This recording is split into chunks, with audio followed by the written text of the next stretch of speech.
जो साहित्य सागर कहानी महायज्ञ का पुरस्कार जो कि यशपाल जी द्वारा लिखी गई है। परीक्षा उपयोगी प्रश्न उत्तर पढ़ते हैं। यज्ञ के क्रय विक्रय से क्या तात्पर्य? क्रय का अर्थ है खरीदना, विक्रय का अर्थ बेचना। इस कहानी से हमें क्या शिक्षा मिलती है, समझाकर लिखें। क्रय विक्रय का साधारण अर्थ है खरीदना व बेचना।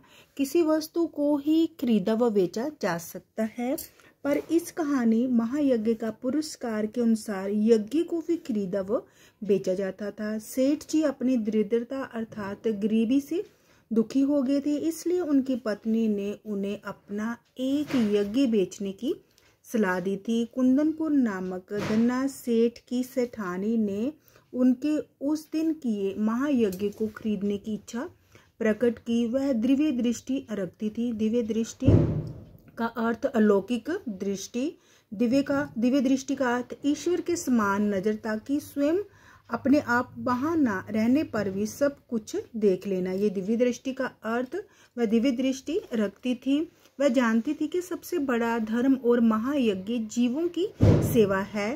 सेठ जी को कुछ समझ में नहीं आया, क्योंकि उनके अनुसार उस दिन उन्होंने कोई महायज्ञ किया ही नहीं था। सेठानी द्वारा कुत्ते को रोटी खिलाने की बात याद दिलाने पर उन्होंने उस काम को अपना कर्तव्य समझा। सेठ जी ने धीरे धीरे कुत्ते को अपनी चारों रोटियां खिला दी तथा स्वयं अपने आप एक लोटा पानी पीकर तृप्त शांत हो गए। ऐसे निस्वार्थ बिना लालच के निस्वार्थ भाव से किए गए कर्म काम को धन्ना सेठानी खरीदना चाहती थी, अर्थात उस पुण्य के फल को प्राप्त करना चाहती थी। सेठ जी ने तो दया भाव से कुत्ते को रोटियां खिलाई थी। उसे उनके दृष्टिकोण से महायज्ञ की उपाधि देना असंगत, अर्थात सेठ जी की दृष्टि से उनके दृष्टिकोण से महायज्ञ की उपाधि देना असंगत अर्थात गलत था, अतः वह वापस चले आए।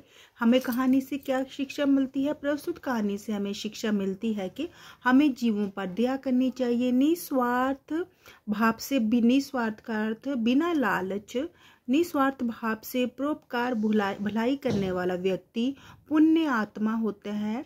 पुण्य के समान जिसकी आत्मा हो पुण्य आत्मा होता है। हम मानवोचित व्यवहार करें, वही श्रेष्ठ चरित्र, वही श्रेष्ठ, सर्वश्रेष्ठ, सबसे बड़ा और सही रूप में क्या है? महायज्ञ है।